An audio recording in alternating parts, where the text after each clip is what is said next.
They didn't see it coming. Not like this. For years, world leaders sat in their high towers, confident, untouchable, certain that Iran would never rise beyond the shadows of sanctions and isolation. But something shifted. Quietly, patiently, and with precision, Iran built its strength. Not just in weapons, but in alliances, in technology, in conviction. Now the world watches in stunned silence. Why? Because Iran's retaliation wasn't just a response, it was a message that echoed from boardrooms in Washington to war rooms in Tel Aviv. This isn't the old Middle East. This is a new chapter where the underestimated are no longer silent and the powerful no longer feel safe. If you think this is just about politics, think again. This is about awakening, about how one nation stood tall against every odd and made the world stop and listen. Stay with me until the end, because by the time this speech is over, you won't see the world the same way again. The rise of the shadow network refers to the quiet but deliberate strategy Iran has employed over the last 2 decades to build alliances that are unconventional, often invisible to mainstream headlines, but incredibly potent. Rather than depending solely on state-to-state diplomacy, Iran invested in relationships with ideological movements, resistance groups, and marginalized states that share a common goal: standing against Western domination and defending sovereignty at all. These alliances are not always signed on paper or declared in press conferences. They're rooted in shared trauma, shared resistance, and a mutual understanding that survival in today's geopolitical battlefield requires unity beyond borders. Iran saw what many nations didn't, that traditional military strength alone no longer defines power. The real strength lies in networks that can move quietly, strike unexpectedly, and influence globally without marching openly. Across the Middle East and beyond, Iran connected with movements that had been pushed to the sidelines. Hezbollah in Lebanon, the Houthis in Yemen, elements within Iraq's popular mobilization forces, Palestinian resistance factions, and even emerging anti-Western sentiment in Africa and Latin America. These became more than allies. They became extensions of a larger ideological ecosystem. Iran provided more than weapons or money. It offered purpose, intelligence, strategy, and a unifying belief in resistance.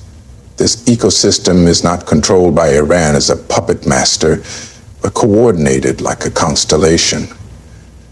Each node acts independently when needed, yet in times of crisis, they move as one. This is what the world is now witnessing. When this shadow network activates, it doesn't look like a conventional war. It looks like pressure on multiple fronts. Drone strikes from Yemen, rockets from Lebanon, resistance in Gaza, uprisings in Iraq, cyber warfare from unexpected sources, and diplomatic resistance in international arenas. It's a hybrid form of power projection, and it's what has global leaders on edge, because they know this isn't just Iran anymore. It's Iran empowered by a dozen other hands, hearts, and voices, ready to rise when called. And the moment these alliances move in unison, it signals a shift. A movement born from silence now speaks with thunder. This is not just war, it's strategic awakening. And the ones who underestimate it are the ones now rushing to understand how deep this network really goes. For years, Iran was portrayed as a nation cornered, sanctioned, and isolated, a country clinging to old ideals with no allies and no path forward. But beneath that narrative, something else was unfolding. Iran was shifting, adapting, and reaching outward, not in the way Western powers expected, but in a strategic, calculated manner that redefined what global integration looks like. No longer the lonely outcast, Iran slowly stitched itself into regional and international frameworks through diplomacy rooted not in submission but in mutual respect and shared interests. It began building bridges with countries that had grown weary of Western pressure and interference. And those bridges weren't just political, they were economic, military, and deeply ideological. Iran reached out to Russia with a shared stance on resisting U.S. influence. It strengthened its ties with China through major trade agreements and oil partnerships, including entry into the Belt and Road Initiative, which placed Iran on the path of economic resurgence. It joined hands with Venezuela and other nations under sanctions to create an alternative financial dialogue, one that could survive outside the US dollar system. Slowly but surely, Iran was building a new form of integration, not with the dominant Western bloc, but with a coalition of defiant voices seeking independence from the old order. These weren't just deals, they were lifelines, interwoven threads that formed a safety net capable of absorbing economic shocks and neutralizing diplomatic isolation. While the media continued to echo the narrative of Iran being boxed in, Iranian diplomats were holding closed-door meetings in Central Asia, Africa, and South America. These weren't just symbolic. They were building the architecture for a post-dollar, multipolar world. Iran's participation in BRICS dialogues and its increased engagement with the Shanghai Cooperation Organization signaled that it wasn't begging for a seat at someone else's table. It was helping build a new one. Countries that had once watched Iran cautiously from a distance began warming to the idea that Iran's resistance was not a threat. It was a blueprint. Strategic integration also came through defense cooperation and technology transfer. From drone technology to cyber capabilities, Iran was no longer merely importing tools, it was exporting strategy. It began training, advising, and even innovating alongside nations and groups seeking self-sufficiency. This expanded its relevance and influence far beyond its borders. And most importantly, this new integration was rooted in resilience. It wasn't dependent on the favor of any superpower. It was forged in hardship, tested through conflict, and proven through unwavering patience.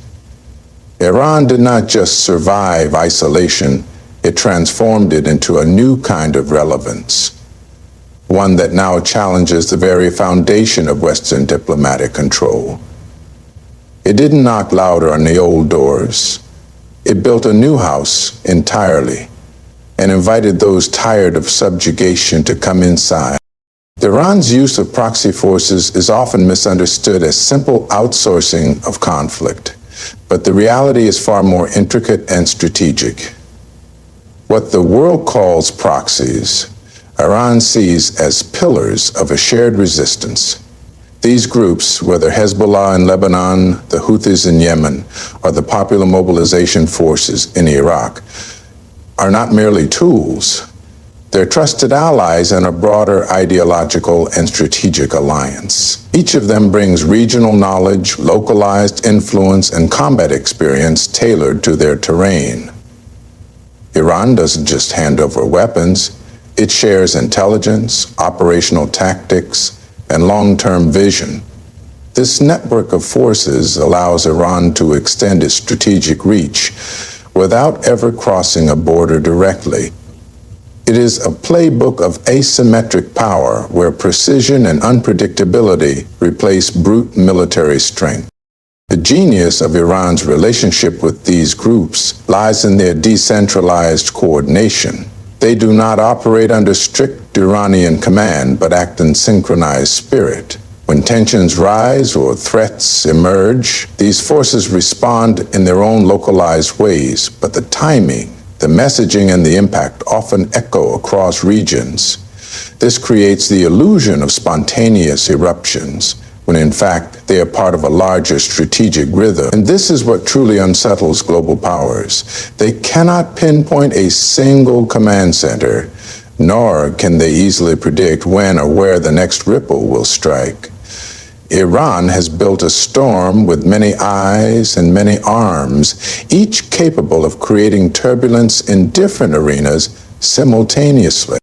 What makes these alliances even more potent is the moral and ideological grounding behind them. These groups are not just fighting for Iran, they're fighting for their own people, their own dignity, and their vision of justice. That alignment of purpose gives their movements a resilience that surpasses financial support or political backing. They are deeply rooted in communities that see them not as foreign agents, but as defender. And in war, in politics, in resistance, such grassroots legitimacy is more powerful than most weapons. The world witnessed this coordination when Iran's allies began activating across multiple borders in response to regional escalations.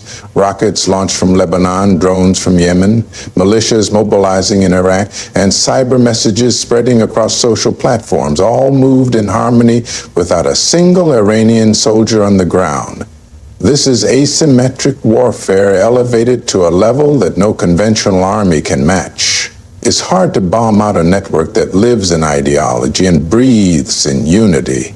The proxy forces are Iran's shield, sword, and shadow. They're not just deterrents, they are an extension of Iran's strategic vision for a new regional order. While traditional powers rely on fleets and bases, Iran relies on belief, strategy, and partnerships that cannot be easily erased. That is why this alliance of movements continues to grow, evolve, and threaten the status quo, not through conquest, but through coordination born of conviction. Iran's challenge to the global economic system is one of the most underestimated fronts in modern geopolitical warfare. While the world focused on missiles and sanctions, Iran was carefully constructing an economic resistance strategy that would slowly chip away at the dominance of the US dollar and Western-controlled financial systems. This isn't just about avoiding sanctions, it's about rewriting the rules of global commerce. Iran's move toward de-dollarization is not isolated. It's part of a broader wave among nations in the global south who are questioning the fairness of a system where one country's currency controls global trade. In this struggle, Iran has become both a symbol and a strategist, forging economic alliances that offer a way out for many countries tired of being economically blackmailed. A major shift came when Iran began conducting trade using alternative currencies like the Chinese yuan and Russian ruble. Bilateral agreements with China, Russia, India, Venezuela, and several Central Asian countries allowed Iran to continue oil exports, bypassing the need for SWIFT and US-controlled financial systems. Barter systems and gold-backed transactions also re-emerged as practical tools of economic survival. But Iran didn't just stop at survival. It began to play offense. It joined discussions in BRICS about creating a new reserve currency that could eventually rival the dollar. It began working with partners on blockchain-based financial systems and digital currencies designed to be immune to Western sanctions. These were not dreams, they were real plans, moving into real execution. Another critical element of Iran's economic rebellion is the building of alternative trade routes. As sanctions choked traditional maritime exports, Iran invested in land-based corridors through Central Asia, connecting to China, Russia, and even Europe through more indirect routes. The International North-South Transport Corridor became a symbol of this strategy, offering shorter, more secure pathways that reduced reliance on the choke points controlled by Western allies. Iran also tapped into regional partnerships with Iraq, Syria, and Lebanon to create an economic access that could withstand external pressure and continue trading goods, services, and energy. Iran's economic defiance didn't just inspire states, it inspired movements. It showed that resistance was not only about guns and flags, but about currencies, contracts, and cargo ships. Nations that feared isolation began looking at Iran's model of economic endurance and started adopting similar strategies. Iran became a case study in how to build parallel systems, how to survive and thrive without the approval of Washington. In doing so, Iran didn't just protect its own economy, it helped lay the groundwork for a multipolar economic order. And now, as more countries lose faith in the old systems, Iran's early investments in economic independence are paying off. It's not just surviving, it's leading, one transaction at a time, toward a future where no single empire holds the keys to the world's wealth. Iran's technological evolution, especially in the fields of drones and cyber warfare, has dramatically shifted the balance of power in the region and beyond. For decades, the assumption in global politics was that high-tech warfare belonged to the West, stealth jets, precision missiles, satellite intelligence. But Iran turned that assumption on its head through reverse engineering and indigenous development. While sanctions were meant to cripple its technological progress, Iran used them as motivation to become self-reliant. Today, Iranian-made drones are not only feared across conflict zones, but they are also being exported and emulated. These aren't just surveillance tools. They're battlefield game changers, capable of carrying precision strikes, operating with long-range capabilities, and disrupting traditional military doctrines. Iranian drones, like the Shahed series, have proven their effectiveness in numerous conflicts, from the Arabian Peninsula to Eastern Europe, often operating at a fraction of the cost of Western counterparts. This has changed the economics of war. It has allowed Iran and its allies to conduct sophisticated military operations without the need for massive air fleets or sprawling bases. These drones, launched from unexpected locations, can reach targets hundreds of miles away, often bypassing advanced defense systems. This asymmetry terrifies conventional powers because it renders their expensive systems less effective and exposes vulnerabilities they thought were covered. Iran's drone strategy is not just tactical, it's symbolic. It represents a shift from dependence on superpowers to localized strength. But the technological battlefield doesn't stop in the sky. Iran has become a serious player in cyber warfare, building a digital army capable of infiltrating, disabling, and disrupting systems from afar. State-linked cyber units have targeted infrastructure, military networks, and even financial institutions. These cyber operations are not always public, but their impact is felt in warning systems, defense databases, and sensitive communications across the globe. Iran's cyber capabilities have evolved to the point where they are now part of its deterrence doctrine, just like a missile or a drone. A keystroke from Tehran can cause chaos thousands of miles away. This invisible front of war is where Iran has found true parity with nations that once believed themselves untouchable.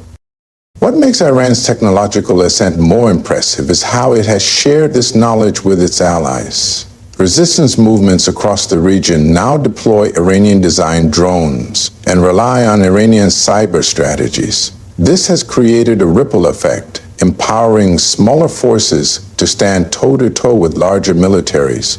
It has also made Iran a central hub of tech-based resistance, a nation that others turn to not just for ideology, but for hardware, code, and expertise. In a world where the next war may not begin with a bomb, but with a data breach or a drone swarm, Iran has secured its place as a formidable player. Its enemies now realize they are no longer dealing with a sanctioned relic. They are confronting a modern, capable, and evolving force with tools that reach far beyond the battlefield. Iran's spiritual and ideological influence has always been its most underestimated weapon. While military hardware can be measured and economic alliances tracked, the power of belief, of unshakable conviction in a cause, cannot be mapped or contained. Iran is not just a country with borders and missiles. It is a symbol of defiance that echoes across the Muslim world and beyond. Its ideology is not confined to Shiism, or it is rooted in a broader narrative: resistance to oppression, dignity in independence, and the right of people to choose their path without foreign domination. This is the message Iran projects in its speeches, its media, its Friday sermons, and its support for liberation movements worldwide. And it's a message that resonates deeply with the millions who feel voiceless under global systems tilted against them. Iran's ability to inspire is not about coercion. It's about conviction. Its leaders speak a language that taps into historical memory of colonialism, of broken promises, of stolen resources, and cultural erasure. When Iran supports Palestine, when it speaks about Iraq, Syria, Lebanon, Yemen, or even oppressed minorities in Africa and Asia, it does so with a moral clarity that many find missing in Western discourse. That clarity turns into loyalty, and loyalty into a movement. People don't just support Iran for political gain. They feel a spiritual alignment with what it stands for. Even in countries where the governments may oppose Iran, there are masses of people who admire its courage, its refusal to bow down, and its vision of a world where the oppressed are not abandoned. This ideological reach is amplified through Iran's media network, cultural exchanges, and institutions that educate thousands of students from different countries each year. These are future leaders, thinkers, and influencers who carry with them the Iranian worldview long after they leave. And while drones and missiles may dominate headlines, it is this undercurrent of ideological influence that quietly builds Iran's power. It is the fuel that drives its proxy networks, the passion that sustains resistance movements, and the faith that turns sanctions into pride.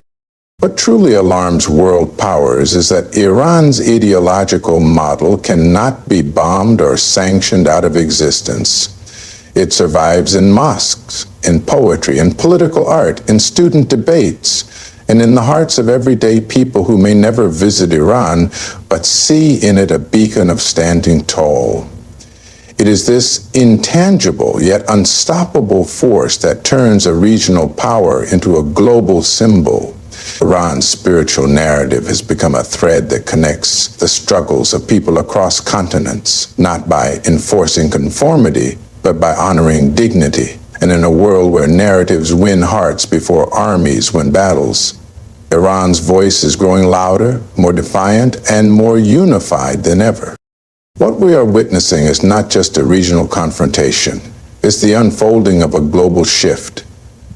Iran's rise is not rooted in aggression, but in strategy, patience, and a deep connection to something bigger than politics.